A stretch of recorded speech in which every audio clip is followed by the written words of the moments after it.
Bonsoir Quentin. Bonsoir David, bonsoir à tous. Mettons les choses à plat parce que beaucoup découvrent cette réalité, ces camps de filtration. De quoi s'agit-il? Eh bien regardez ces images publiées par le ministère de la Défense russe lui-même. On y voit des tentes bleues et blanches. Nous sommes à Bédizen, à 30 km environ de Mariupol.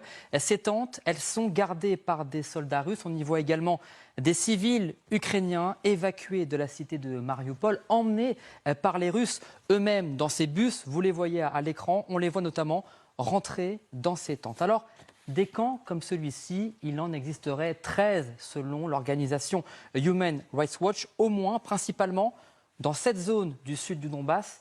Alors qui passe par ces camps? Au moins plusieurs centaines de milliers d'Ukrainiens, jusqu'à 1,2 million selon les autorités ukrainiennes. Il y a d'abord les Ukrainiens qui souhaitent justement quitter Mariupol, emmenés par les Russes dans ces bus sans leur demander leur avis. Il y a également les civils désireux de se rendre en Géorgie, plus au sud. Ils sont obligés de traverser ces zones et donc ces camps de filtration. C'est ce qui explique notamment la position géographique de ces camps. Alors on entend beaucoup de choses sur ce qui se passe à l'intérieur de ces camps.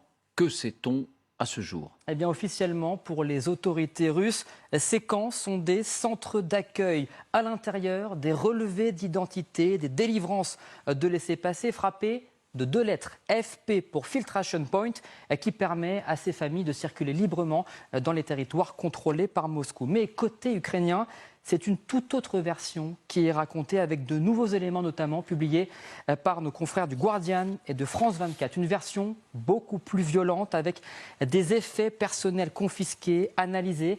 Les soldats russes n'hésitent pas à demander aux civils de se déshabiller complètement, femmes et enfants compris. Cette femme témoigne chez nos confrères de France 24.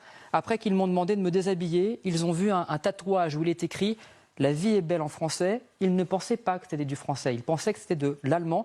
Ils y voyaient là la preuve que j'avais des liens avec les nazis. Des interrogatoires et des fouilles qui ressemblent donc à de la torture et qui peuvent durer jusqu'à 40 jours selon certains témoignages, dans des conditions très précaires. Beaucoup d'entre eux sont tombés malades, raconte un autre homme, contractant des maladies respiratoires, probablement le Covid-19, toutes sortes de maladies liées à la mauvaise qualité de l'eau. Les gens vomissaient, avaient la diarrhée, c'était horrible. Bref, l'arbitraire et l'intimidation, des conditions extrêmes constatées également dans cette vidéo, il y a quelques jours, filmée par un homme bloqué dans le centre de Bézimen. Regardez.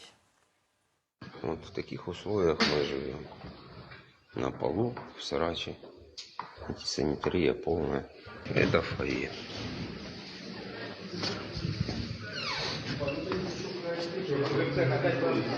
Запах здесь хуже, чем в туалете, потому что здесь находятся больные и инвалиды.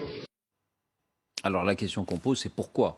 Pourquoi ces camps de filtration montés par les Russes? Quel est leur objectif? Eh bien, l'objectif des Russes, c'est de vérifier que ces personnes n'ont aucun lien avec la résistance ukrainienne et les nazis évoqués en permanence par Vladimir Poutine. Ils visent notamment des partisans du régiment Azov. Pour les Ukrainiens, ces témoignages sont de nouvelles preuves de la brutalité de Moscou. Le président ukrainien Volodymyr Zelensky compare même ces zones au camp de concentration de la Seconde Guerre mondiale. Écoutez.